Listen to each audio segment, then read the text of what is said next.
My twin sister Chloe and I both graduated from medical school with $300,000 in debt. At our celebration dinner, our parents handed her a check for the full amount. When I asked about my loans, my mother looked at me coldly and said, "She deserves it more, honey. Be realistic." They were right. It was time to be realistic. They just didn't know my reality. They had no idea about the trust fund my grandmother left me, or the $5 million donation I was about to make in my own name. Before I continue this story, let me know where you are watching from. Hit like and subscribe if you have ever been the other child in the family. The celebration dinner was at a high-end restaurant in Buckhead, the kind of place where the waiters wear white jackets, and the wine list feels heavy in your hands. The air was thick with false laughter, and the smell of expensive perfume. I sat there, Dr. Imani Price, feeling the familiar tightness in my chest. Across the table, my twin sister, Dr. Chloe Price, was absolutely glowing. My father, James Price, stood up tapping his crystal glass with a spoon. He commanded the room as he always did. "I'd like to make a toast," he announced, his voice booming with the pride of a successful Atlanta businessman, "to a monumental achievement for the Price family." He and my mother, Michelle, turned to Chloe with identical beaming smiles. "My daughter, Dr. Chloe Price," James continued, "a graduate in the prestigious field of plastic surgery. We are so proud." My mother then pulled a small cream-colored envelope from her purse and slid it across the polished table to Chloe. "A little graduation present, my love," Michelle said, "to start your new life." Chloe opened it. Her gasp was pure theater. "Mom, Dad, is this—" "It's a check for $300,000, James said, loud enough for the nearby tables to hear. "We are paying off your entire student loan debt. We couldn't let you start your marriage with that kind of burden." Chloe's fiancé, Trevor Van Pelt, a man whose wealthy white family practically owned half of North Atlanta, leaned over and kissed her. "My family is so pleased," Trevor said, his voice smooth and satisfied. "We are thrilled Chloe is joining the Van Pelt family without any encumbrances." My mother looked ecstatic at his approval. "Of course, Trevor. Chloe's choice of specialty is such a fantastic investment. So much prestige." I felt the blood drain from my face. My own student loan debt was $302,000. I had just graduated from the exact same medical school. I cleared my throat. The laughter at the table stopped. "What about me?" The question hung in the air, sharp and ugly. My father frowned, annoyed by the interruption. "What about my loan, Dad?" I pressed. We graduated together." The music at the table seemed to stop. My father's proud smile tightened into a mask of annoyance. "Imani," he said, his voice low and warning, "do not spoil your sister's evening. Your situation is completely different." I stared at him, my hands clenching in my lap. "Different how?" I asked. "We both graduated. We both worked just as hard. We both have the same title. We are both doctors." My mother, Michelle, set her wine glass down with a sharp click. She leaned forward, her diamonds catching the light. "Chloe is marrying Trevor," she said, as if explaining something to a simple child. "She is joining the Van Pelt family. Her status is different now. We can't have her walking into that family with student debt. It reflects on us." I couldn't believe what I was hearing. "But my debt reflects on you too, doesn't it? I'm your daughter." "Be realistic, Imani," my mother snapped, her voice losing its polite edge. "Chloe chose a specialty that brings prestige. Plastic surgery. It's a lucrative field, a worthy investment. You chose community pediatrics. You'll be working in low-income clinics for a fraction of the salary. Honestly, you can just apply for one of those government forgiveness programs. Don't be selfish. This is your sister's moment." I looked across the table. Trevor, the wealthy fiancé, was suddenly fascinated by the ice in his water glass, refusing to meet my eyes. And Chloe? She was hiding it behind her champagne flute, but I saw it. A small, triumphant smirk. She was enjoying this. She was enjoying watching me be put back in my place.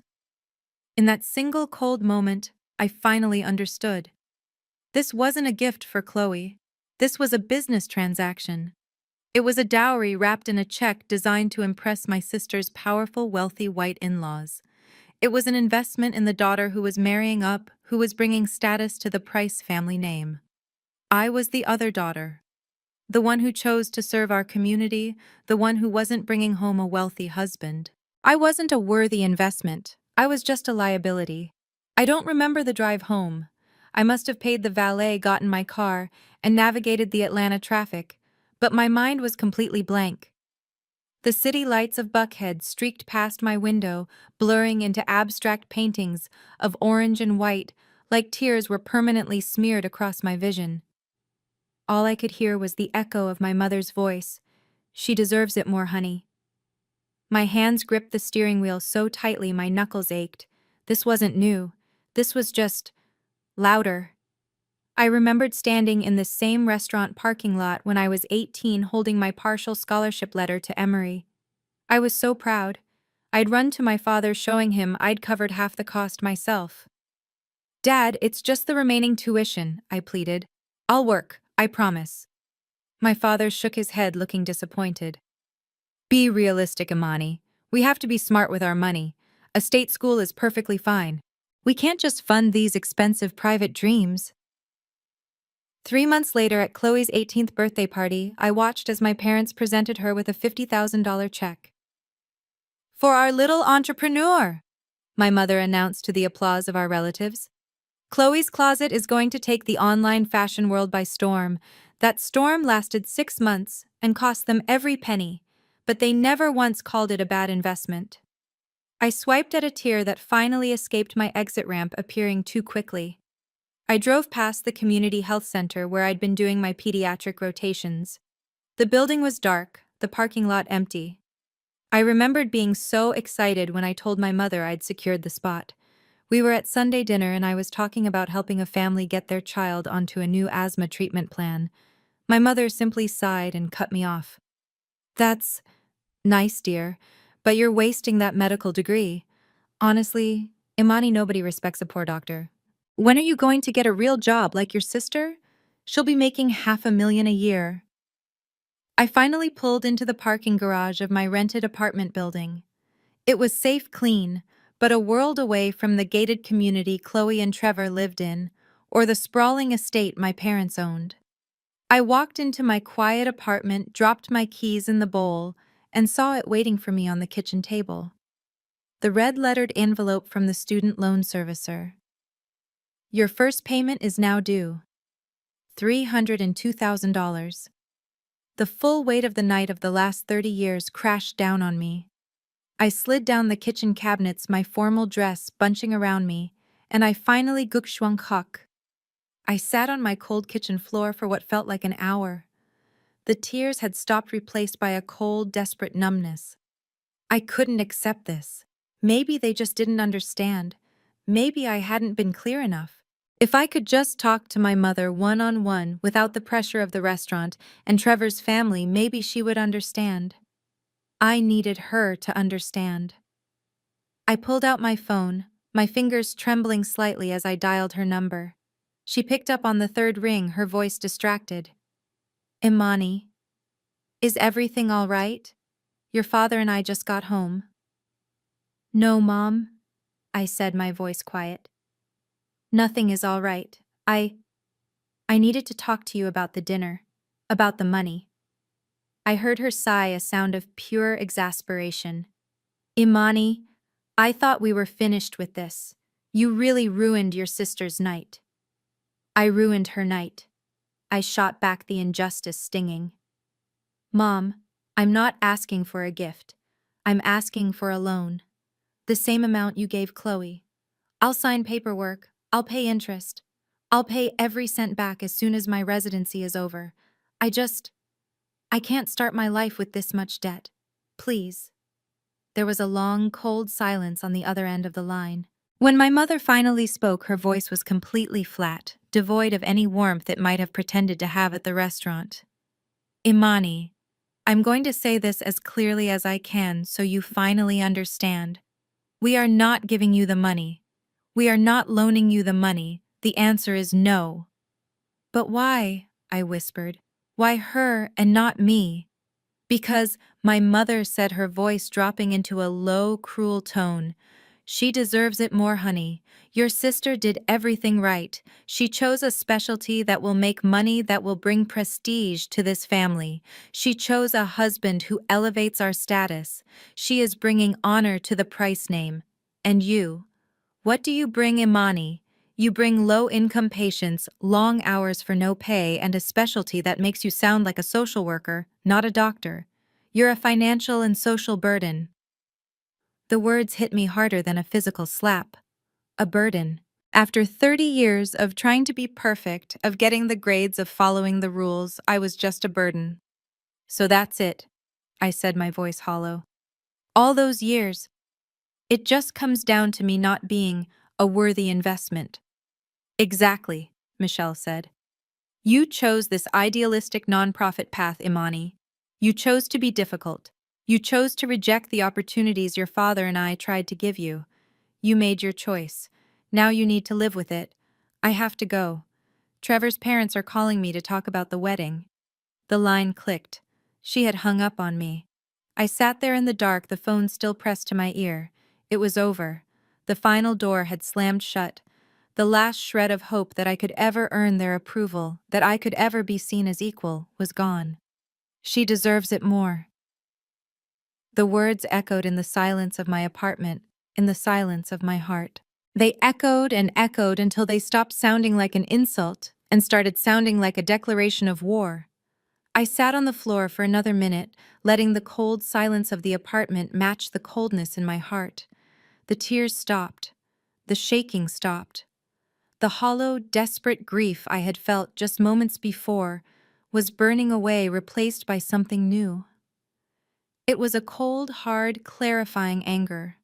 My mother was wrong. I wasn't a burden. I wasn't a bad investment. And I certainly wasn't going to live my life begging for their approval. I stood up, my movements now steady and deliberate. I walked into my small home office, sat at my desk, and opened my laptop. I didn't open my bank account, the one with a few $1,000s I'd saved from residency stipends.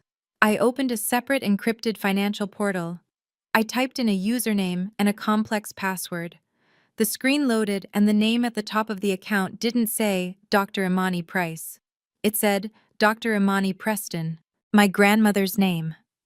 My eyes scanned the account details. The camera would see it clearly, the Florence Preston Trust. And just below it, the current balance, $4,200,000. As I stared at the numbers, I heard my grandmother's voice in my head, as clear as the day she told me her secret just a few months before she passed. Your mother, Michelle, her voice echoed, is a weak woman. She follows your father, and your father only sees value in what looks like him. He sees Marcus. He doesn't see you. I remembered sitting on the porch of her house, her frail hand on mine. That's why I'm leaving this for you, Imani. But there's a condition. You won't get full access until you finish your highest education. You get that MD, you get that PhD, you finish what you start. This money isn't a gift. It's armor. Use it to be independent. Use it so you never have to ask those people for a single thing. Don't ever let them underestimate you. I had finished my degree. I had met her condition. The funds had been released to my full control the day I graduated. The very day my parents had chosen to humiliate me. I looked at the number. $4.2 million. Enough to pay off my loans, buy a house, start my own clinic. Enough to be free. Just as I was about to log out, a new email notification popped up on my screen. The sender was Chloe. My heart pounded. The subject line read, "You're invited, Dr. Chloe's debt-free celebration." I clicked it open. It was an elaborate digital invitation filled with pictures of Chloe and Trevor inviting 100 of their closest friends to a lavish party at the Buckhead Golf Club next weekend. "Come celebrate my new beginning," the card chirped. I looked at the invitation. I looked at my trust fund balance. And for the first time that night I smiled. A very real, very cold smile. A party, I whispered to myself. What a wonderful idea. I clicked the RSVP button. Will attend. I stared at the garish invitation on my screen, Chloe's smiling face beaming back at me. Debt-free celebration. A cold laugh escaped my lips. It was almost too perfect. My finger hovered over the RSVP button, and then I pressed it hard. Dr. Imani Preston will attend. The anger was gone now, replaced by a chilling clarity. My mother wanted me to live with my choices.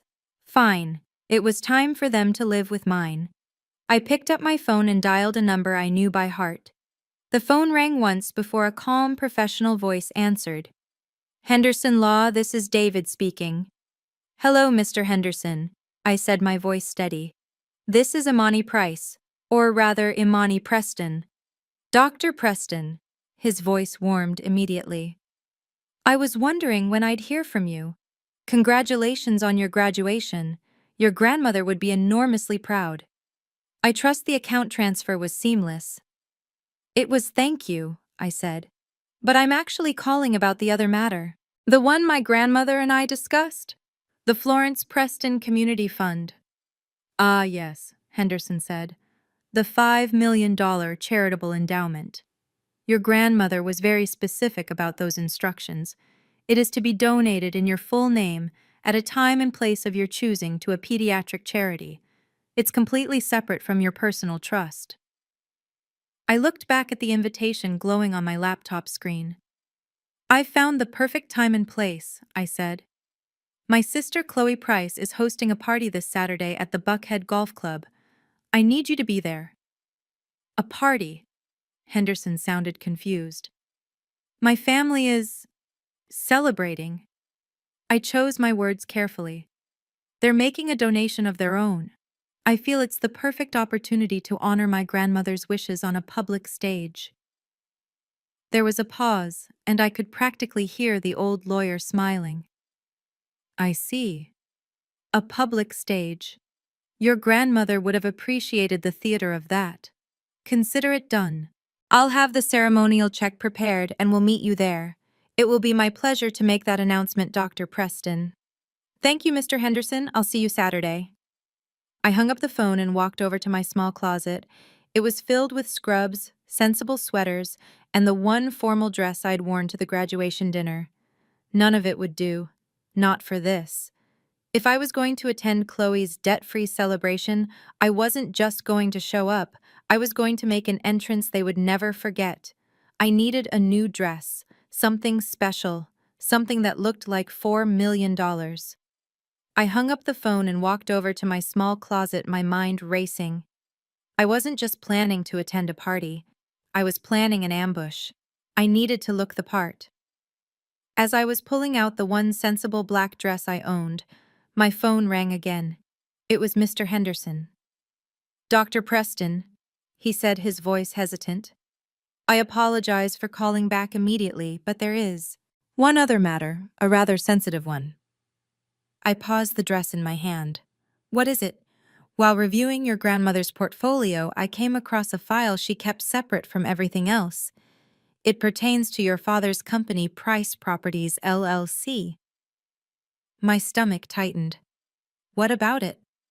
It appears, Henderson said, and I heard the rustling of papers, that 10 years ago your father took out a significant business loan, a very risky high-interest commercial loan for $10 million to cover a failed development project.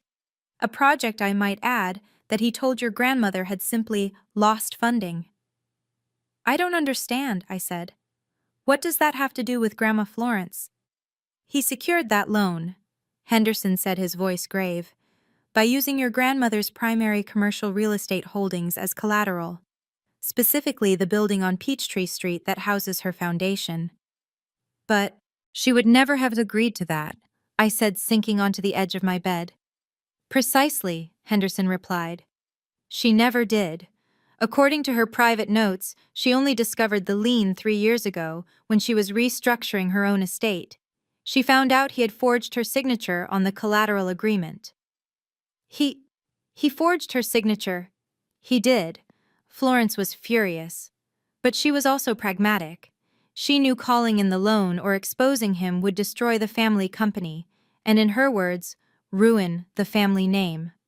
So she did something much smarter. She bought the debt. She had her bank acquire the loan from the original lender. She then transferred ownership of that loan directly into your trust. My mind was spinning. What? What does that mean? It means, Henderson said, that your father doesn't owe the bank $10 million.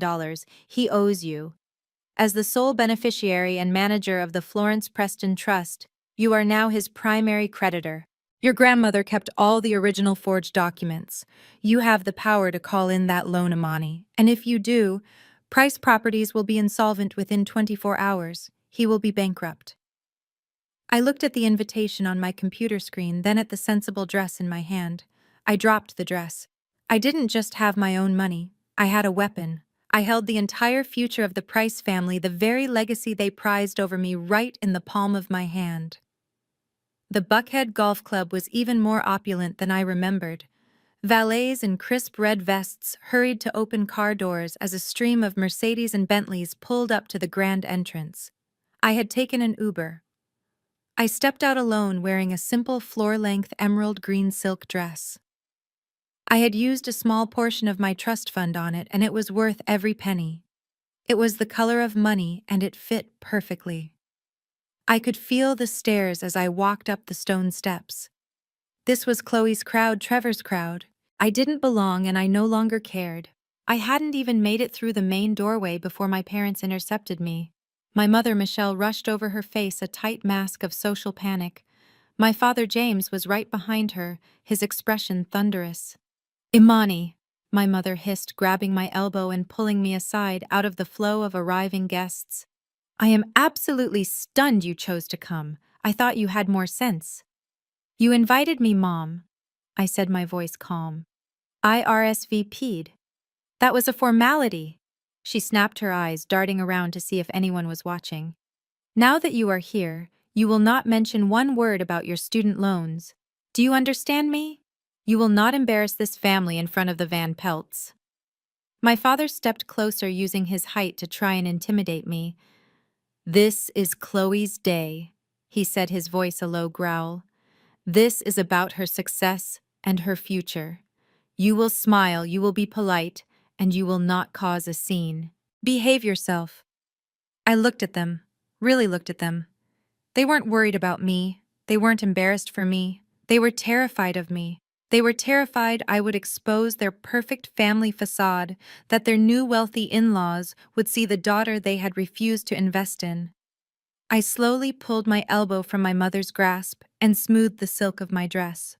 I gave them the most serene, polite smile I could manage. "I wouldn't dream of causing a scene," I said, my voice light. "I'm not here to do anything at all. I'm just here to congratulate my sister." I then walked past them, leaving them standing at the entrance, their faces frozen in suspicion and confusion. The party was just getting started. I walked into the grand ballroom, a space dripping with chandeliers and overflowing with white roses. I went straight to the bar and ordered a glass of seltzer water. I needed to keep my head clear. As I turned, I saw my sister Chloe gliding towards me. She was wearing a custom-made white dress that shimmered under the lights, looking every bit the radiant, victorious bride-to-be. She held a glass of champagne, and her smile was sharp. "Imani, I'm honestly surprised to see you," she said, her voice loud enough for the people nearby to hear. "I really thought you'd be at home, wallowing in your failure. Or maybe working a double shift at the clinic." I kept my own expression perfectly neutral. "You look stunning, Chloe. Happiness really suits you." Chloe let out a little laugh, a high-pitched sound that grated on my nerves. "Oh, happiness and money, Imani. They go so well together. Isn't this party just divine? Dad spared no expense, but I guess you wouldn't know much about that, would you?" She took a delicate sip of her champagne, her diamond ring flashing. "Trevor is just so wonderful. He and his parents are thrilled that I'm coming into the marriage debt-free. It's so important, to not be a burden on your new family." Her eyes raked over my simple green dress. "Trevor and I are heading to Monaco for our honeymoon. 3 weeks. We're flying private. I can't even imagine how much it must cost." She leaned in her voice, dropping to a conspiratorial, cruel whisper. While you're… What? Back at the free clinic? That's so… noble of you, Imani. Really. She smiled again, a wide, pitying smile.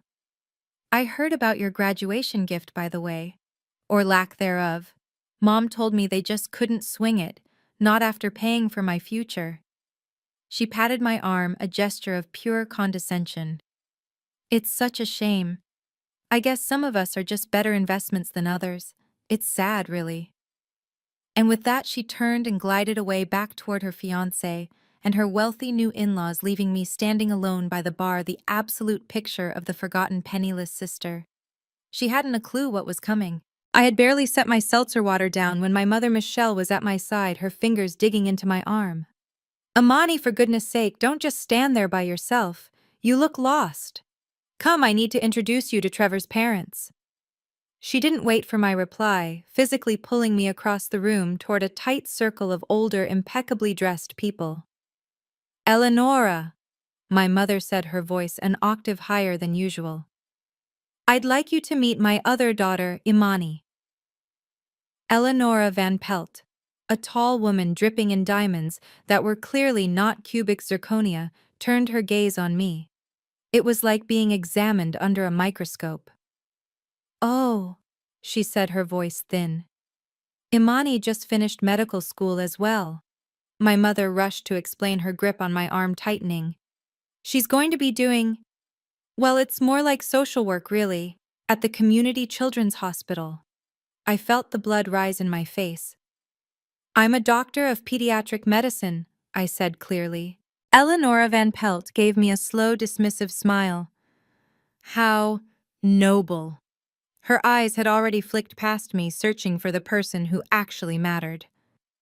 Ah, there she is, Chloe, my dear. Chloe glided over, kissing Eleonora on both cheeks. Eleonora, you look fabulous. Is that this season's Chanel? You have a good eye, darling, Eleonora cooed, taking Chloe's hand and patting it. We are just so thrilled to have you officially joining the Van Pelts. Your father was just telling Charles, she gestured to her silent, stern-looking husband, about your family's wonderful donation to the new cosmetic surgery wing at Emory. $50,000, it's just so generous. I stopped breathing. $50,000. My mother laughed, a high, nervous sound. Well, we believe in supporting the institutions our children are a part of. We're just so proud of Chloe's prestigious placement there. I did the math in my head, the numbers spinning. $300,000 to pay off Chloe's loans. Another $50,000 donated to her future workplace, all to impress this family. Meanwhile, I was being told to apply for government forgiveness programs. It wasn't just a slight. It was a calculated financial declaration that I did not matter. Just as I was trying to process this new layer of betrayal, the lights in the ballroom dimmed slightly, and a spotlight hit the small stage at the front of the room. My father, James Price, stood there tapping the microphone. Good evening, everyone, he said, his voice amplified throughout the hall. Thank you all for coming. Tonight is a truly special night. We are not just celebrating one daughter's graduation. We are celebrating the success and the future of the Price family. He smiled, waiting for the polite applause to die down. As many of you know, our family believes in investing in our children. We believe in giving them the tools they need to succeed at the highest levels, and our daughter Chloe has done just that. A brilliant doctor specializing in a field that requires true artistry. He motioned to Chloe, who stood up and blew a kiss to the crowd. Trevor and his parents clapped enthusiastically. That's why, my father continued, Michelle and I were overjoyed to pay off her entire $300,000 student loan debt. More applause. I just stared at my plate. But, my father said, raising his hand, we felt that wasn't enough. Success isn't just about personal gain. It's about giving back. It's about aligning our family with institutions that represent excellence. He looked directly at the Van Pelt family table. That is why tonight, on top of celebrating Chloe, the Price Family Fund is honored to make a donation of $50,000 to the new Van Pelt wing of the Emory Cosmetic Hospital, where Dr. Chloe will begin her prestigious career. The room exploded. The applause was deafening this time. Eleonora and Charles Van Pelt stood up, raising their glasses to my father. Trevor pulled Chloe into a proud embrace. My mother looked like she was about to cry with happiness. And I sat there at a table near the back, completely and utterly invisible. They had just announced they were giving $50,000 money they told me they didn't have for my loans to a hospital wing named after one of the richest families in Atlanta. They weren't just ignoring my debt. They were actively taking family money and handing it to the wealthy, all while I was being told to go beg the government for help. As the thunderous applause finally began to fade and my father was about to step down, another man walked onto the stage from the side. He was older, in a sharp conservative suit, holding a simple leather folder. My parents looked confused. "Excuse me for the interruption," the man said, his voice calm and clear, cutting through the remaining chatter. "My name is David Henderson. I am the attorney representing the estate of the late Florence Preston. I also have a donation to announce tonight." My father, James, stared at the older man on the stage, his face a mask of utter confusion. He leaned over and whispered frantically to my mother. "David Henderson, what is he doing here? Mother's estate was settled years ago. I thought that fund was closed." My mother. Michelle just shook her head. Her smile froze in her eyes wide with a sudden dawning panic. She had no idea what was happening. The entire room was silent, all eyes on the stage, waiting for this unexpected interruption to make sense. Mr. Henderson adjusted the microphone, his calm demeanor a stark contrast to the sudden tension in the room. "Good evening," he said, his voice resonating with quiet authority. "I am David Henderson, executor of the estate of the late Florence Preston." He paused, letting the name settle. My grandmother. My mother's mother. The entire room was now paying rapt attention. The Van Pelts looked confused. "Mrs. Preston," he continued, "believed deeply in supporting the Atlanta community. But more than that, she believed in supporting the individuals who perform the hard, necessary work. She often spoke of those who choose service over status, those who dedicate their lives in quiet, profound ways." My heart began to pound so hard I was sure the people at my table could hear it.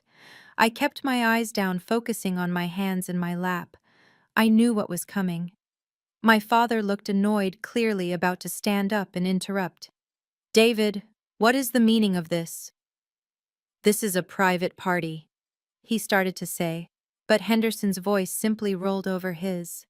"In her personal trust, Mrs. Preston established a significant philanthropic endowment, the Florence Preston Community Fund, with very specific instructions for its execution." I could see Chloe whispering to Trevor, clearly annoyed by this interruption to her spotlight. My mother was nervously twisting the napkin in her lap, shredding the linen. "Mrs. Preston's instructions were clear," Henderson went on. "This donation was to be made public at a time and place chosen by the Trust's sole administrator. Therefore, on behalf of the Florence Preston Trust, it is my great honor to present a foundational donation." He paused, pulling a large ceremonial check from his leather folder. The entire room held its breath. Henderson looked out over the crowd, his eyes scanning the tables until they found mine sitting in my emerald green dress at the back. He smiled warmly, a smile of shared confidence. "This donation is made in the name of the sole beneficiary and manager of the Florence Preston Trust, a woman who embodies every value of service, intelligence, and quiet dedication that Mrs. Preston admired." He raised his arm and pointed directly at me. "Please join me in honoring Dr. Imani Preston." It felt like every light in the ballroom had dimmed, replaced by a single intense spotlight that followed only me. I pushed my chair back, the sound scraping loudly in the dead silence. I could feel every single eye in that room on me, hundreds of pairs of eyes. I saw confusion, annoyance, and pity. They all thought I was the poor, forgotten sister, perhaps being called up for some small token gesture. I focused on the stage, placing one foot in front of the other, my emerald silk dress rustling with every step. I walked past the Van Pelt's table. I saw Eleonora's confused, disdainful expression. I walked past my sister. Chloe looked utterly furious, whispering something to Trevor, no doubt angry that I was stealing her spotlight. And then I walked past my parents. My father, James, looked like he was about to stand up and physically stop me. My mother, Michelle, just stared, her mouth slightly open, as if she couldn't compute what was happening. I reached the stage and stepped up, standing beside Mr. Henderson. He gave me a small, encouraging nod, before turning back to the stunned audience. He held the large ceremonial check high for everyone to see. "On behalf of the Florence Preston Trust," he announced, his voice booming with satisfaction, "and in the name of its sole administrator, Dr. Imani Preston, we are proud to present this donation." He paused for dramatic effect. I could see my father's $50,000 donation sign still propped on an easel nearby. It looked so small. "For the sum of $5 million, Henderson declared, "to the Atlanta Community Children's Hospital." For a second there was no sound at all, just a collective sharp intake of breath. Then the room didn't just applaud, it exploded. People shot to their feet. The sound was deafening. Flashes from phones went off, everyone trying to capture the moment. $5 million. It wasn't just a donation, it was a statement. It was 100 times my father's pathetic, status-climbing $50,000 gift. Every guest, every waiter, every member of the Van Pelt family was now staring at me. The social work daughter, the low-income doctor, the bad investment. I didn't look at them. I kept my eyes on my parents. Their reaction was everything. They looked like they had been struck by lightning. My father's face was ashen, his hands gripping the table. My mother looked like she had seen a ghost. They weren't just shocked, they were horrified. They had just made the biggest, most public miscalculation of their entire lives. Mr. Henderson smiled warmly and handed the microphone to me. The thunderous applause for my father's $50,000 donation died down, replaced by a heavy, confused, and intensely curious silence. I felt hundreds of pairs of eyes lock onto me. I was the forgotten daughter, the quiet one in the sensible dress, the one who wasn't Chloe. What could I possibly have to say? I took a deep breath, my hand steady on the mic. "Good evening," I said. My voice was clear and amplified, filling every corner of the ballroom. I didn't look at my parents. Not yet. "I know many of you are confused right now. You came to celebrate my sister's wonderful achievement, and we are. But Mr. Henderson is correct. My grandmother, Florence Preston, left very specific instructions for her estate, instructions that she tied directly to my graduation." I turned my gaze to my parents, James and Michelle. They were both staring frozen, their polite party smiles replaced with masks of disbelief and dawning horror. "I actually want to begin by thanking my parents," I said. "They taught me a very valuable lesson tonight. They spoke eloquently about worthy investments. They spoke about prestige. They made it crystal clear that some choices and perhaps some children are a better investment than others." A low murmur rippled through the crowd. My mother's face flushed. "My grandmother Florence," I continued, "believed in investments too. But she had a different philosophy. She didn't invest in social status or prestige or what the Van Pelt family might think. She invested in character. She invested in service. She invested in the quiet, necessary work that doesn't get celebrated at parties like this." I finally turned my eyes slow and deliberate until they locked with Chloe's across the room. She was no longer smiling. "My grandmother believed," I said, my voice projecting clearly over the silent room, "that a doctor's true worth isn't measured by the zip code of their spouse or the cost of their wedding. She believed that real prestige isn't found in helping the wealthy of Buckhead get a better nose job." I heard a sharp collective gasp from the table where the Van Pelts were sitting. Eleanora looked like she had been slapped. "Grandma Florence believed," I pressed on, "that true honor comes from helping those who cannot help you back." She believed that helping a child in a low-income clinic take their first full clean breath is perhaps just a little more important than helping someone fit into a designer dress. This $5 million donation isn't from me, it's from her. It is her legacy. It is her statement sent from beyond the grave. She instructed that this money, this significant investment, go to the Atlanta Community Children's Hospital. Because that is the work she valued. That is the work I have dedicated my life to. The very work my mother dismissed tonight as social work. I looked at my mother. You called me a burden because I chose this path. You said I wasn't a worthy investment like Chloe. Grandma Florence disagreed. She saw my choice not as a liability, but as the only choice that truly mattered. This donation is her validation. It is her belief that prestige isn't about the car you drive, but about the community you serve. It is her belief that helping children who are struggling is infinitely more valuable than helping the rich feel richer. I let the applause, which started slowly and then grew, wash over the room. But I wasn't finished. I let the applause for the donation die down, holding my hand up slightly.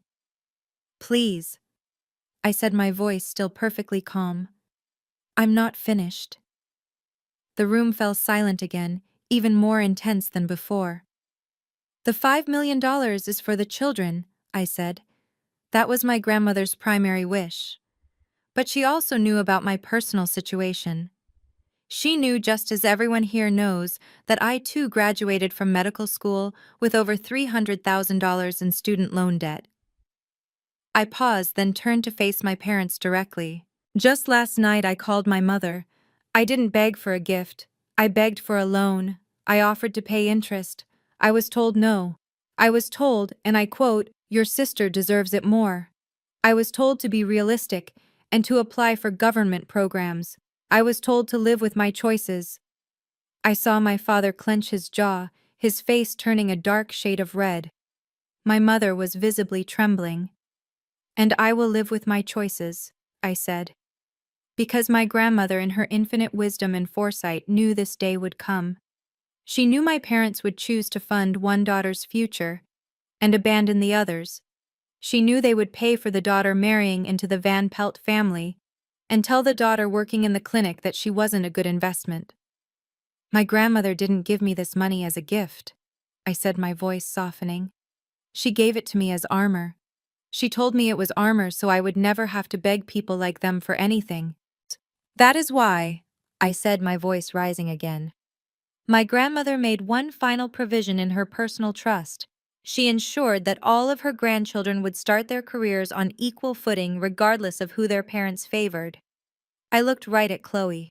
Her face was white, her eyes wide with disbelief. So in addition to the $5 million donation to the hospital, the Florence Preston Trust also paid off my entire $300,000 student loan debt. The transaction was finalized the moment my MD was conferred. I let that sink in. The silence in the room was absolute, so quiet, I could hear the hum of the air conditioning. I raised my simple glass of seltzer water. So you see, Chloe, this really is a debt-free celebration for both of us. Congratulations, sister. It seems we both made it after all. The sound of Chloe's champagne flute shattering as it slipped from her trembling hand echoed through the ballroom. My parents stared at me, their faces a mask of pure, unadulterated rage.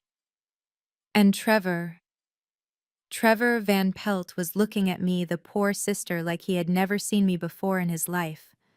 The party was definitely over. I stepped down from the stage. The silence in the room was a living thing, thick and heavy. Every eye was on me, but I didn't look at my parents or my sister. I kept my head high and walked steadily toward the exit. I had done what I came to do. I didn't even make it 10 feet. Dr. Preston, a voice sharp and commanding cut through the silence. It was Eleonora Van Pelt. She was rushing toward me, her husband Charles right behind her, completely ignoring my mother and father, who were standing dumbfounded at their table. She intercepted me by the dance floor. Her face, which had been so cold and dismissive earlier, now arranged in a mask of intense admiration. "My dear, that was extraordinary," she gushed, grabbing my hand. Her diamond bracelets felt cold against my skin. We were never properly introduced. I'm Eleonora Van Pelt, your grandmother. What a woman. What a visionary. Thank you, I said simply. And community pediatrics. Her husband Charles added his voice a low, impressed rumble. Such a noble mission. We in our family believe deeply in philanthropy. Don't we, Eleonora? $5 million? That's a truly significant move. Absolutely astonishing. It's, it's just breathtaking, Eleonora agreed. Your grandmother must have seen such incredible character in you. I saw Trevor approaching out of the corner of my eye. He wasn't looking at his parents.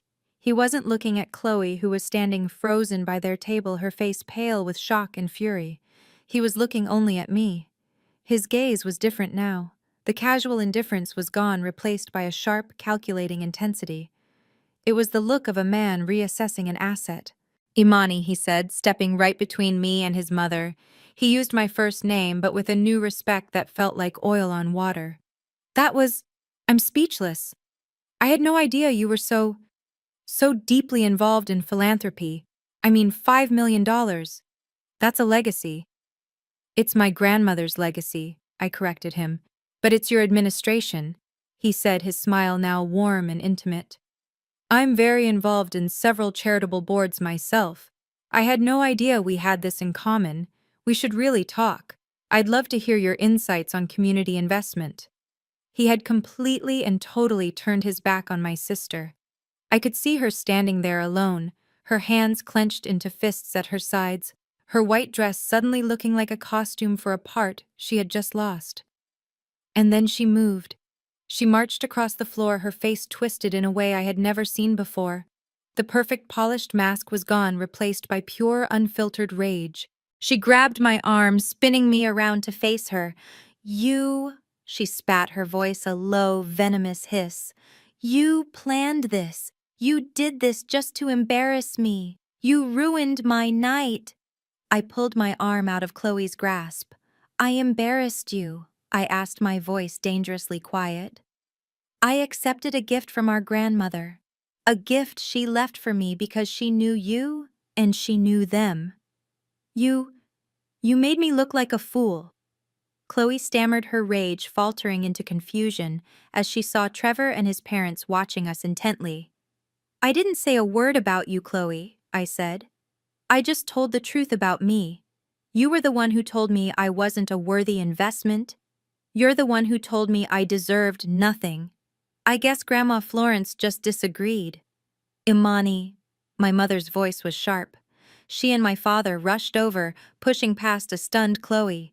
My mother's face was a terrible mix of pale shock and naked, desperate greed. That fund, Mr. Henderson said, $4.2 million. Imani, why didn't you tell us? Why would you keep that a secret from your family? I looked at my mother. The same woman who just last night had told me I was a burden. The same woman who just an hour ago had tried to hide me from her new wealthy friends. Why, Mom? I asked, my voice flat. Why would I tell you? So you could help me manage it, so you could convince me to invest it in Chloe's prestigious specialty, so you could find a way to give it to her. That's not, we're your family. Michelle cried, reaching for my arm. I stepped back. No. You were right about one thing, Mom. You told me to be realistic. You told me I made my choice and I had to live with it. You told me to take care of myself. And I have. I always have. My mother looked like I had struck her. But before she could speak again, my father grabbed my other arm, his grip like steel. He wasn't just embarrassed. He looked terrified. Stop this. Now. He seethed, pulling me away from the group toward a quiet alcove by the bar. His eyes were wide with a panic that went far beyond social standing. What do you think you're doing? He hissed, his voice trembling. What are you trying to do? Do you have any idea that you are putting the entire family company at risk? I pulled away from his grip. Endangering the company? I asked, my voice sharp with genuine confusion. What are you talking about? I just made a donation. How does that endanger Price Properties? My father looked around wildly, making sure no one else was close enough to hear. His face was pale and slick with a sudden sweat. He was no longer angry, he was terrified. "Don't play dumb with me, Imani," he hissed, his voice trembling. "Henderson, that trust fund, your grandmother, my mother, she wouldn't have—" He couldn't seem to finish his sentence. He just stared at me, his eyes wide with a specific bone-deep fear. I watched him. The pieces clicked into place. The final devastating secret Mr. Henderson had revealed to me just last week. My father wasn't just afraid of my new wealth. He wasn't just embarrassed by my public speech. He was afraid I knew everything. "Oh," I said, my voice dropping, losing all its warmth. "I see. You're not worried about the donation, are you, Dad?" He just stared, his breathing shallow. "You're worried about what else Grandma Florence left in that trust." I took a small step closer, lowering my own voice. "Are you perhaps talking about the $10 million high-risk loan you took out 10 years ago? The one you needed to cover the Midtown development project that almost bankrupted you?"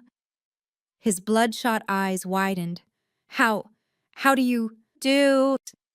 "Are you talking about the loan," I pressed on, "that you secured by using Grandma Florence's commercial property portfolio as collateral property that she never gave you permission to use?" My father's face, which had been red with anger just moments before, was now completely ghastly white. He looked like he was going to be sick. "Or," I said, delivering the final blow, "are you talking about the fact that you forged her signature on the collateral agreement? And that my grandmother, being the brilliant woman she was found out, bought that debt and placed it, and all the original forged documents, directly into the trust that I now control?" He made a small gasping sound and stumbled back, grabbing the bar rail for support. His mask of the proud, successful patriarch was gone, shattered. All that was left was a guilty, terrified man. "How?" my father whispered, his voice hoarse. "How could you possibly know that?" "You seem to be forgetting who I've been speaking to, Dad," I said, my voice as cold and hard as the marble bar he was leaning on. "Mr. Henderson, my grandmother's executor, the man you just saw on stage with me. It turns out Grandma Florence was a very meticulous record keeper." I watched him struggle to regain his composure. That was a business arrangement between me and my mother," he stammered, trying to find his footing. "It was understood." "Was it understood that you forged her name?" I cut him off. "Mr. Henderson has the original loan agreement, and he has the expert handwriting analysis that confirms it's a forgery. He also has Grandma's sworn affidavit detailing how she discovered your fraud 3 years ago. She kept all the original documents, Dad." His face was a ghastly shade of gray. He was trapped and he knew it. "She was furious." I continued, pressing my advantage. "She could have had you prosecuted.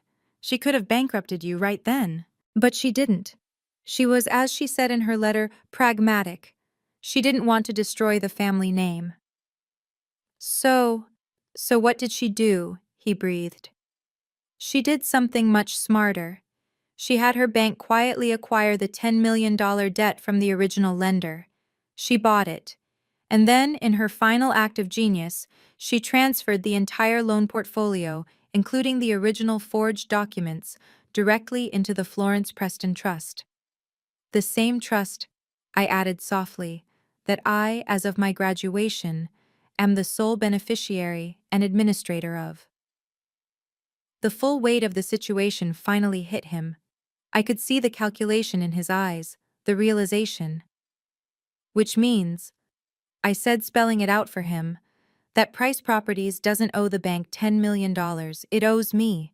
I am your primary creditor, and as the manager of my trust, I have the full legal authority to call in that loan, immediately." He looked at me, his eyes filled with a terror I had never seen before. "Imani, you can't," he pleaded. His voice was no longer booming. It was the weak whisper of a defeated man. "You wouldn't. That would be the end of everything. The company, my reputation, your mother, Chloe. You would destroy this family. You would destroy us. He was right. With a single phone call to Mr. Henderson, I could bankrupt him. I could take the company, the houses, the cars. I could destroy the very foundation of the Price family that they had prized so highly, the same family that had just told me I wasn't a worthy investment. I held all the cards. The power in that moment was absolute. I looked at my father, this man who had dismissed me, who had chosen to fund my sister's vanity over my career, and I gave him a small, cold smile. "You're wrong, Dad," I said. "I'm not going to destroy the family." He looked up, a flicker of desperate hope in his eyes. "I'm going to save it." My father looked at me, his face pale and desperate. "Save it," he whispered, grasping at the word. "What? What do you mean, Imani? Anything. I'll do anything. I knew you wouldn't. You're a good daughter. You wouldn't destroy us." I held his gaze. "I'm not doing this for you, Dad. And I'm not doing it for Mom or Chloe. I'm doing it for my grandmother. She didn't want the family name ruined. She just wanted accountability. And I'm going to get it. Price Properties is safe. For now. I am not going to call in the loan." The relief that washed over his face was so profound he almost sagged against the bar. He reached out to grab my hand. "Oh God, thank you, Imani, thank you, I'll pay you back. I'll—" I pulled my hand away, not unkindly but firmly. "I'm not finished. I'm not calling in the loan, but I am going to restructure it. And my cooperation comes with conditions. Non-negotiable conditions." He nodded quickly, wiping his face with his hand. "Yes, yes, of course. Anything. What is it you want? Money? I can liquidate some assets, I don't want your money," I said flatly. "I have my own, remember, no. This isn't about me. This is about your investment. This is about your $50,000 donation. This is about the check you wrote for Chloe." His face tensed again. That was different. That was for her marriage, to help her future. "I understand," I cut him off. "And now you're going to make another investment. My first condition is this. You are going to write another check, tonight, right now." He stared at me, confused. "Another check for who? For how much?" "For $300,000, I said." He choked. "What, Imani? That's an enormous amount of money. I can't just—" "You can't?" I asked, raising an eyebrow. "You just handed it to Chloe. You just handed $50,000 to the Van Pelts, who could buy this entire golf club with their pocket change. Don't tell me you can't. You just don't want to. Especially not for me." "Is that it?" he said, his voice dropping. "You want the money? After all that talk on stage, you want the same 300,000? "No," I said, leaning in. "You will not be writing the check to me. You made it very clear I'm not a worthy investment. You're going to write the check to the Atlanta Community Children's Hospital, my hospital." He looked stunned. "But you just gave them $5 million from your grandmother's fund." "That was Grandma's donation," I said, my voice like steel. This is from you. This is the investment you refused to make in me. You called my life's work social work. You said it wasn't lucrative. You're right, it isn't. We are desperate for funding. We're trying to build a new cardiac wing for newborns. That $300,000 will buy 2 state-of-the-art transport incubators. It will save dozens of lives." I stared at him. "You spent that much money to impress a family of billionaires. Now you're going to spend it to actually do some good. You're going to write the check, tonight, before I leave this party. And you will give it to Mr. Henderson. Consider it your first interest payment on the $10 million fraudulent loan you owe me. Consider it the Price family's second, equal, investment in your other daughter's not-so-prestigious specialty." My father stood there, breathing heavily. I could see the gears turning in his head. He was trapped. The reputation he had spent his life building was hanging by a thread, and I was holding the scissors. A check. He finally said, his voice hoarse. Tonight. To the hospital. 300,000. Fine. Done. He looked exhausted, defeated. Is that all? No, I said. That's not all. He looked up at me, his eyes wide. What else? That's just the first condition. The money is easy, Dad. That just fixes the balance sheet. This next part is harder. This is about the debt. The one you owe me personally, the one that's been building for 30 years. What? What is it? I want a public apology. A what? He whispered. You heard me. I want a formal public admission, not just a sorry Amani. You are going to host another dinner. In this ballroom. You are going to invite every single person who is in this room tonight. The Van Pelts, your business partners, your friends, everyone who just watched you celebrate Chloe and dismiss me. Amani, you can't be serious. And at this dinner, I continued, ignoring him, you and Mom are going to stand up on that same stage, and you are going to tell them the truth. You will tell them that you treated me unfairly, that you dismissed my choices, that you favored my sister, that you were wrong. You are going to publicly acknowledge me, my work, and your failure as a parent. And you are going to apologize to me. Absolutely not, a voice shrieked from behind us. My mother, Michelle, had approached, her face white with rage. I will not be humiliated. You are insane. You are blackmailing us. I turned to face her. Blackmail? No, Mom. This is a debt restructuring. You and Dad owe me $10 million money you stole by forging my grandmother's name. I'm offering you terms. You can accept my terms, or you can face the alternative. She's bluffing, James, my mother screamed at my father. She wouldn't do it. She's our daughter. She wouldn't destroy her own family. I just looked at her, my face calm. You were my family when you paid for Chloe's loans. You were my family when you told me I deserved nothing.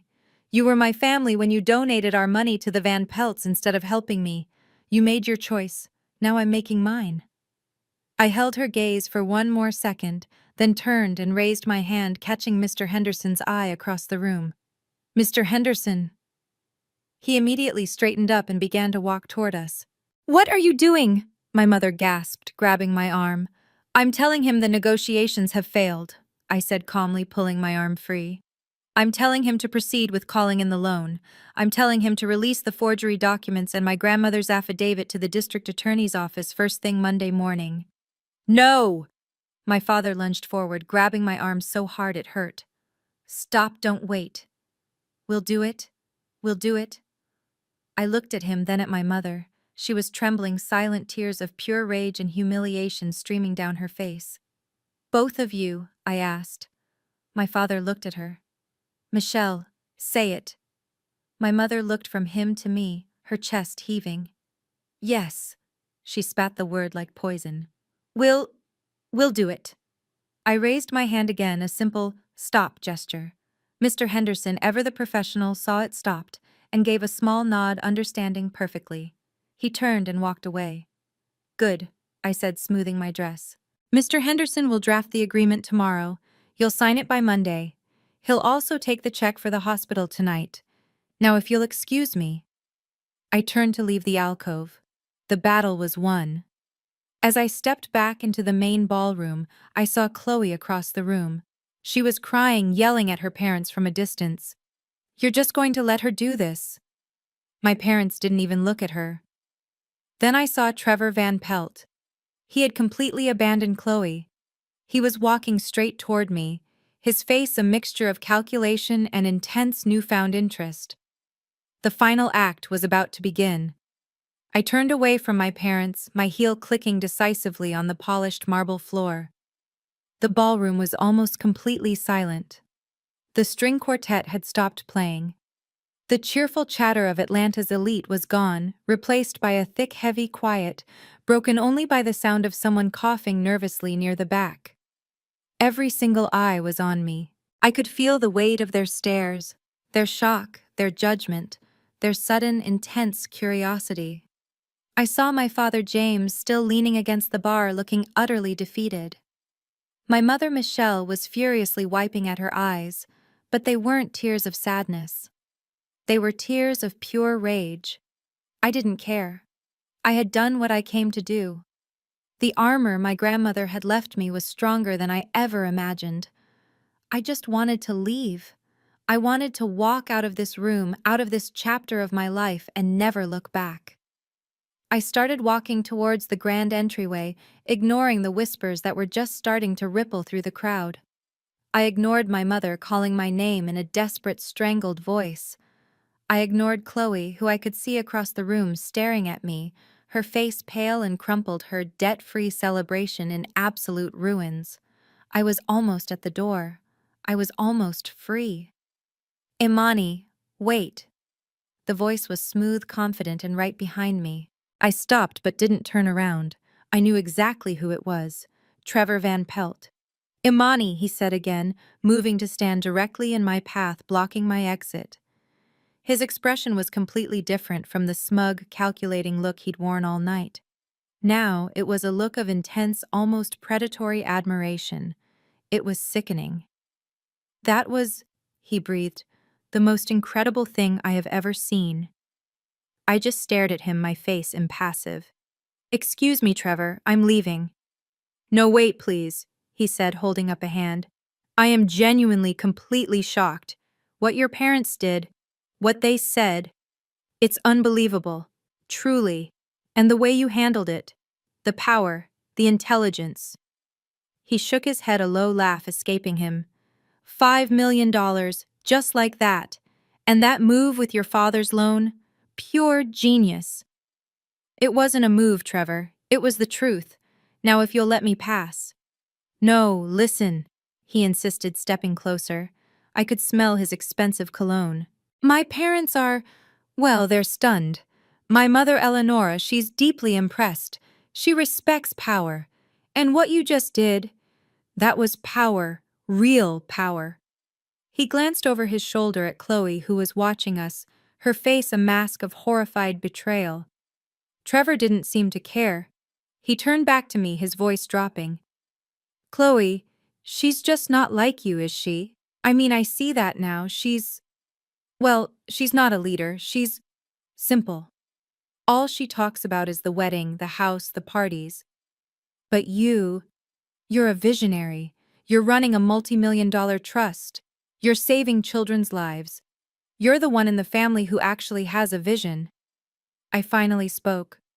Are you finished? No, I'm not, he said, his smile turning intimate. I need to be honest with you, Imani. I think I made a terrible mistake. A mistake? With Chloe, he said as if it were obvious. I was dazzled by the obvious. The pretty face, the easy conversation. But I wasn't looking at the real asset. It was always you. You're the one with the future. You're the one who understands how the world really works.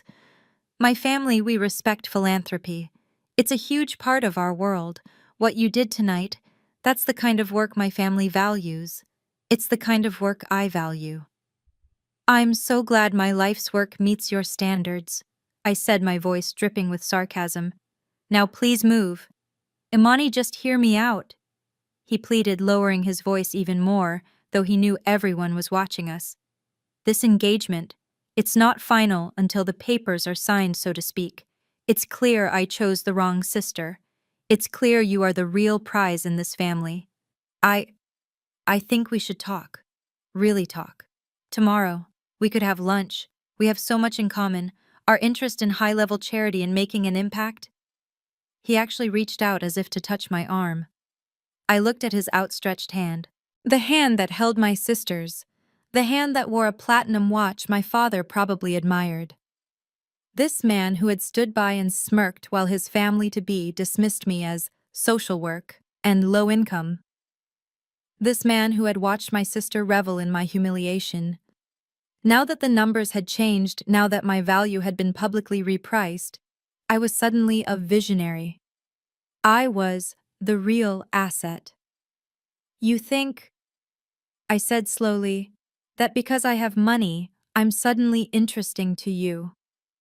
No, not just the money, he corrected quickly. The power, The intelligence it took. The fact that you outmaneuvered your entire family. That's incredibly attractive. Chloe could never do that. All she knows how to do is spend money. You know how to make it and how to use it. He was actually trying to pitch me. He was trying to pivot from one sister to the other, right here in the middle of the ballroom, as if I were a stock he was desperate to acquire after an unexpectedly positive earnings report. He saw my grandmother's trust fund, my control over my father's company, my $5 million donation, and he saw a better, more profitable merger. He was trying to upgrade his alliance. I had never felt such profound contempt for another human being in my entire life. I let the silence stretch. I looked at Trevor Van Pelt, at his expensive, perfectly tailored suit, his handsome, eager face, his eyes shining with this new repulsive admiration. I watched this man who had been pledged to my twin sister try to trade her in for me, her failure of a sister, because my stock had suddenly gone up. He saw me as the better deal, and then I did something he didn't expect. I smiled. It wasn't a warm smile. It was a slow, cold, precise smile. The kind of smile you give an opponent in chess right before you say, checkmate. Trevor's face relaxed. He smiled back clearly, mistaking my expression for interest. He thought he had me. He thought I was just like him, just like my parents, just like Chloe, dazzled by status and a good offer. So, he said smoothly, lunch tomorrow, the French Laundry. My treat, of course. I held his gaze, and then very slowly I let my eyes drift over his shoulder. I looked across the ballroom to where my sister Chloe was still standing frozen watching us. Her face was a wreck of smeared makeup and tears. She was watching her fiancé, the man she had built her entire future around, actively propositioning me in front of everyone. She looked utterly broken. I looked back at Trevor. My smile remained in place. You know what, Trevor? I said, my voice soft but carrying in the quiet room. You're absolutely right. My sister and I, we are completely fundamentally different. He beamed, leaning in closer. I knew you'd see it. You're on a different level.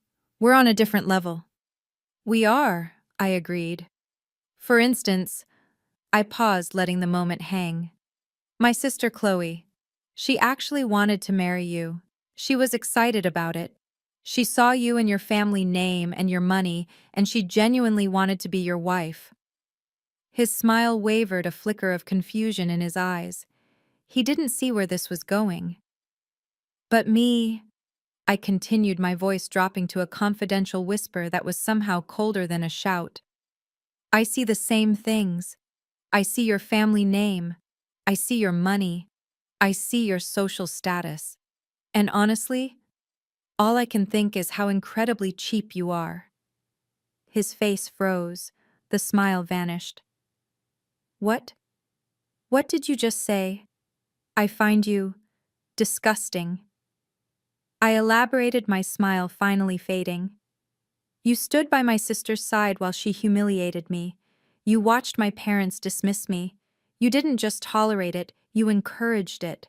You were happy to marry into a family that treated one of its own like garbage. And the very second you find out that the garbage might actually be worth more than the treasure you picked, you try to trade up, right here, in front of her, in front of everyone. I leaned in just as he had. You're not a visionary, Trevor. You're not powerful. You're just a greedy, spineless, opportunistic parasite. And the idea of having lunch with you is the most repulsive thing I've heard all night. And that's saying a lot. I looked past him at Chloe again. Chloe might have wanted you, but I wouldn't take you if you were the last man in Atlanta. I held his gaze for one more second, watching the color drain from his face, replaced by a dark mottled red of pure humiliation. He had been publicly evaluated and found worthless. Now, I said, my voice returning to a normal volume, if you'll please excuse me, I'm going to go talk to the actual philanthropists in the room, the ones who are here to support a children's hospital, not just leverage a new social connection. I stepped around him. He didn't move. He just stood there, stunned, as I walked away. I didn't look back. I didn't need to. I could feel the ripple of shock and stunned silence behind me. I had taken back my narrative. I had taken back my power. And I had left the wreckage of my family's perfect celebration behind me for them to clean up. The sound of Chloe's shriek cut through the stunned silence of the ballroom. It was a high, ugly sound ripped from her throat. She stumbled across the dance floor, her face a grotesque mask of rage and disbelief. "Trevor!" she screamed, grabbing his arm. Trevor, who had been staring at me with that awful calculating interest, looked down at her hand on his expensive suit as if it were a snake. "Trevor, you're not going to her, are you?" Chloe cried, her voice cracking, her perfect makeup starting to run. "After what she just did, after she ruined everything, you dare leave me for her?" Trevor Van Pelt looked at my sister. His face, which had been so impressed moments before, was now cold with fury. He was a man who hated above all things a public scene, and my sister, the woman he had chosen for her prestige, was giving him the biggest one of his life. He ripped his arm from her grasp.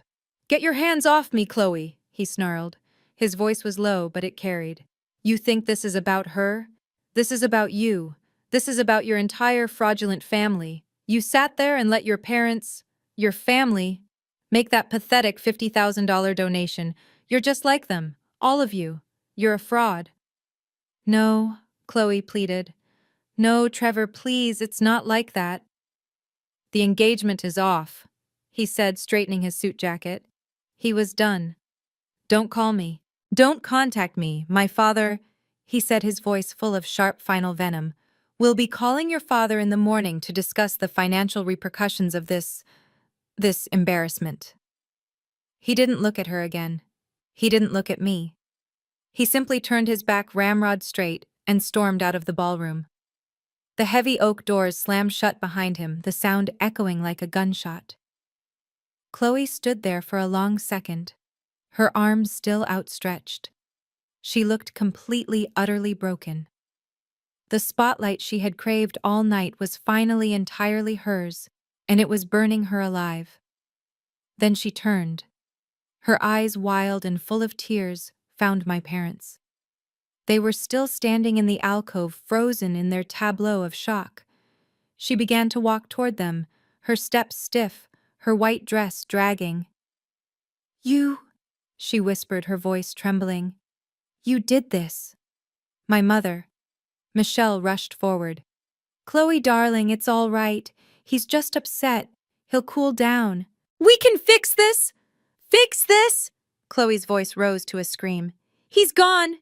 The Van Pelts are gone! It's over!" She slammed both her fists on their table, rattling the glasses. "And it's her fault, and your fault. Why did she get everything? Why?" My father, James, finally found his voice. "Chloe, for God's sake, calm down. This is not the place." "Don't tell me to calm down," she shrieked, and she didn't care who heard her. "You knew. You knew about that trust fund, didn't you? You knew Grandma Florence left her all that money. You lied to me. You told me I was the special one. You told me I was the worthy investment." We didn't know the details," my mother stammered, looking around frantically. The guests were all staring, their faces a mix of pity and fascination. "Liar!" Chloe screamed. You let me! You paid off my debt to look good for them." She gestured wildly at the empty Van Pelt table, while she pointed a shaking finger at me, was a multimillionaire. She was playing you. She was playing me. You let me look like a fool. You let me walk into this trap. She has everything. The money, the power, and she just humiliated my fiancé. She has everything, and I have nothing. My parents had no answer. They couldn't. Because she was right. They had lied to her. They had lied to everyone. James just stood there looking at the checkbook on the table, the check he had been about to write for my father's fraud. Michelle collapsed into a chair, her face in her hands, her shoulders shaking with dry, racking sobs. Their golden child, their prestigious investment was ruined. Their reputation was in tatters, and every single bit of it was their own fault. I turned away from the ugly, raw scene of my family's disintegration. I couldn't watch anymore. It was their mess, their creation, their consequence. My part in their drama was finally over. I turned to Mr. Henderson, who was standing calmly beside me, his leather folder tucked under his arm. "Thank you for tonight," I said quietly. Before he could reply, a group of people rushed toward us. Their faces were a stark, wonderful contrast to the rage and panic across the room. They looked awestruck, their eyes bright with hope. "Dr. Preston! Dr. Imani! Preston!" A man with kind, silver-haired eyes stepped forward, his hand outstretched. "I am Dr. Mark Ellison, the Chief of Pediatrics at Atlanta Community Children's." I shook his hand, the simple professional gesture feeling more real than any family embrace I'd ever received. "Dr. Ellison," I said, "it's an honor to meet you. I did my residency training at your hospital." "We know," he said, his voice thick with emotion.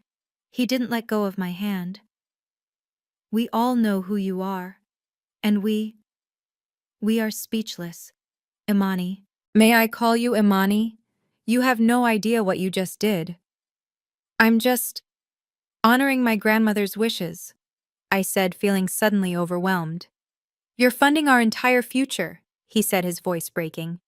"We have been trying to fund a new neonatal intensive care unit for 3 years. We've been holding bake sales, begging for scraps. The county grant we were counting on was just denied last month." He gestured to the large ceremonial check I was still holding, the one with $5 million written on it. "This," he said, "this isn't just a donation. This is the entire wing. This is state-of-the-art transport incubators. This is respiratory ventilators for infants born at 24 weeks. You just funded our entire NICU for the next 5 years." Another woman stepped forward, sharp and elegant in a business suit. "I'm on the hospital board, Dr. Preston. What you did tonight, taking that stage, telling your story in the face of that..." She glanced at my family, and making that kind of statement, it was the bravest, most profound act of philanthropy I have ever witnessed. You didn't just donate, you taught every single person in this room a lesson about what real value, what real prestige actually means. Other doctors and board members crowded around, their voices overlapping. "We can finally purchase the new cardiac monitors. Our community outreach program. We can expand it. We've been turning away high-risk transports from rural counties. Now we can accept them." They were all talking at once, their faces lit up with a genuine, powerful joy. They were talking about saving lives, about helping children, about the work, the social work my mother had dismissed with such contempt. I looked over their shoulders across the magnificent silent ballroom. The party was well and truly over. Most of the guests were filtering out, whispering amongst themselves, throwing glances back at the wreckage. And in the middle of the room, I saw them. My family. They were a broken, pathetic little island. Chloe was still sobbing in her chair, her white dress looking crumpled and stained. Trevor was gone. The Van Pelts were gone. My father was standing over my mother, his face gray, his hands shaking as he tried to get her to stand up. They looked so small. I had spent my entire life imagining this moment, the moment I would finally win, the moment they would finally see me. I thought I would feel triumphant. I thought I would feel a rush of satisfaction of "I told you so." I thought I would finally feel good seeing them as broken as they had made me feel for 30 years. But I didn't. I felt nothing. No, that wasn't true. I felt tired. I felt a profound, bone-deep exhaustion. I felt the weight of 30 years of trying to be seen. And I felt a distant, hollow pity. "Dr. Preston!" Dr. Ellison's voice pulled me back from the brink. "Are you all right? You look 1,000 miles away."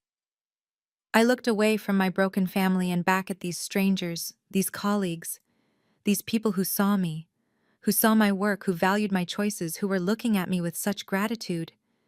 I gave him a small, genuine smile. "I'm fine, doctor," I said. "In fact, I think I'm just getting started." I had my own money. I had my own power. I had my own community. The question was, what was I going to do about them? Do I walk away forever? Or do I make my father honor the $10 million debt he still owed me? The question of forgiveness or justice hung in the air. I turned away from my father, my heel clicking decisively on the polished marble floor. The ballroom was almost completely silent. The string quartet had stopped playing. The cheerful chatter of Atlanta's elite was gone, replaced by a thick, heavy quiet, broken only by the sound of someone coughing nervously near the back. Every single eye was on me. I could feel the weight of their stares, their shock, their judgment, their sudden, intense curiosity. I saw my father James still leaning against the bar, looking utterly defeated. My mother Michelle was furiously wiping at her eyes, but they weren't tears of sadness. They were tears of pure rage. I didn't care.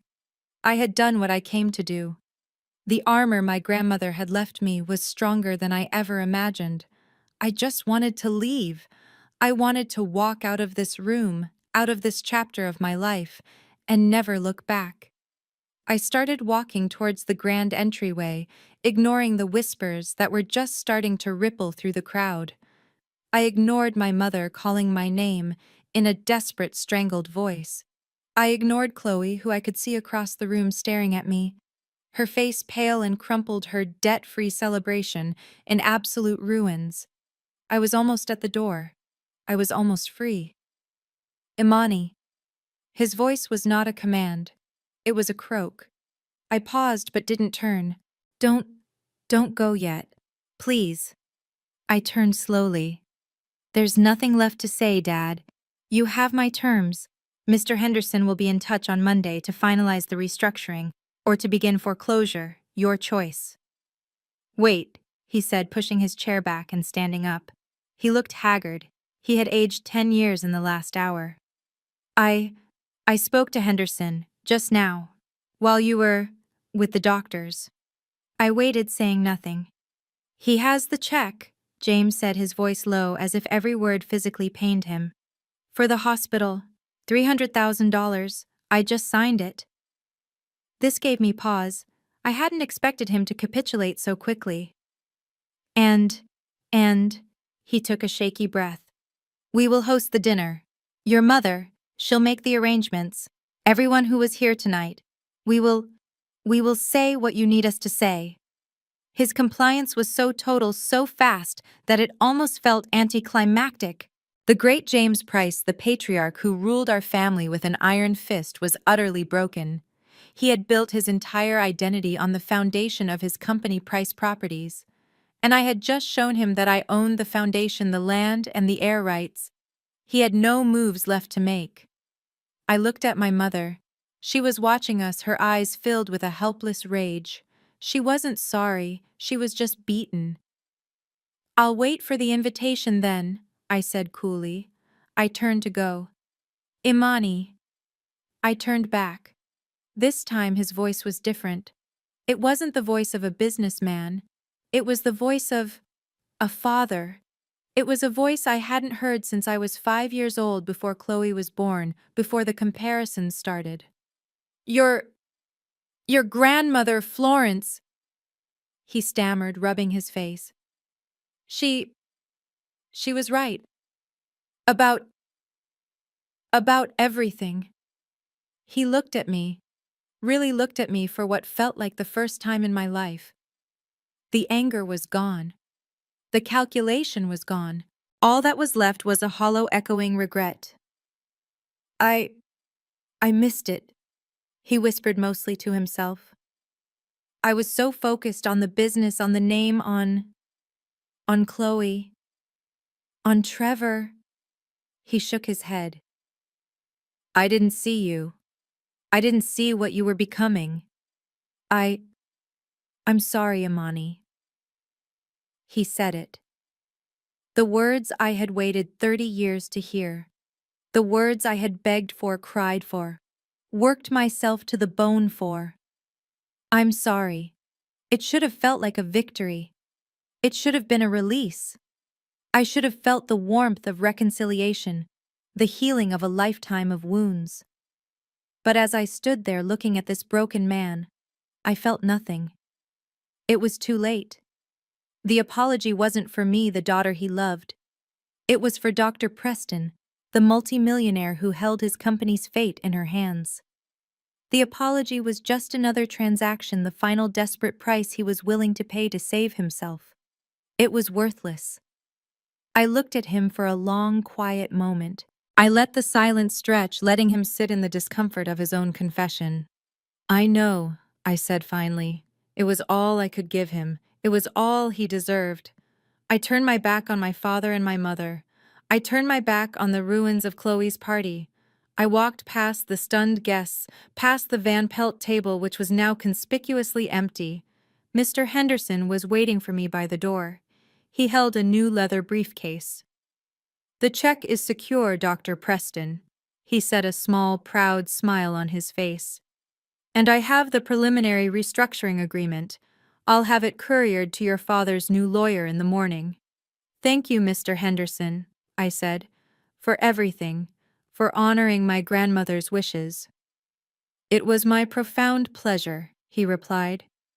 "Florence would have loved tonight. She adored theater." He held the grand oak door open for me. I stepped out of the ballroom and into the cool, quiet night air of the clubhouse. The false warmth, the oppressive scent of roses and champagne, all of it faded behind me. I was free. I didn't look back. I handed my valet ticket to the young man who rushed off to get my simple, unimpressive car. I stood alone under the portico, breathing in the smell of pine and damp earth. I felt the vibration in my purse, my phone. For a second I was sure it was my mother or Chloe or even Trevor launching another wave of recriminations. I pulled it out. The number was one I didn't recognize. Local Atlanta area code. I hesitated, then answered, my voice wary. "Hello. Is this Dr. Imani Price?" a woman's voice asked. Professional, crisp. "This is Dr. Preston," I corrected. "Imani Preston." I was using my grandmother's name. It felt right. "Dr. Preston, my name is Maria Jenkins. I'm a reporter with the Atlanta Journal-Constitution. I apologize for calling so late, but I just received a tip from the board of the Children's Hospital about a major philanthropic event tonight. They mentioned a $5 million donation, the largest in their history, and that it came from you." I looked up at the stars visible now that I was away from the city lights. My story. My narrative. "Yes," I said, my voice clear and strong. "That's correct. It was made on behalf of the Florence Preston Trust." I could hear the reporter typing furiously. "That's incredible. Most of our readers associate the Price family name with real estate, not this. Why this hospital? Why now? What's the story behind this?" I smiled. The valet pulled up in my simple sedan, but I held up a finger asking him to wait. I walked a few steps away toward the darkness of the golf course facing away from the party. "I'd be happy to comment," I said, my voice filled with a warmth that was entirely genuine. "It's a story that starts with my grandmother Florence Preston." I began to talk. I told her about my grandmother's belief in community, about her faith in service, about her desire to support the unglamorous, necessary work of helping children. "She believed that true value," I said, my voice steady, "isn't about who you marry or how much your dress costs. She believed it's about how many people you can help." I told the reporter my story. I told her my truth. I walked to my car, got in, and drove away from the country club, my voice filling the quiet of the night, finally telling the only story that mattered. Family betrayal often stems from jealousy and a false definition of worth. Imani's family celebrated Chloe's prestigious path while dismissing Imani's noble but poor choice. They didn't know Imani was secretly wealthy and held the power to destroy their entire legacy. The lesson is to never let others define your value. While they were busy celebrating a superficial image of success, Imani was waiting with the truth. True strength is moving in silence and letting your success and their hypocrisy be revealed at the perfect moment.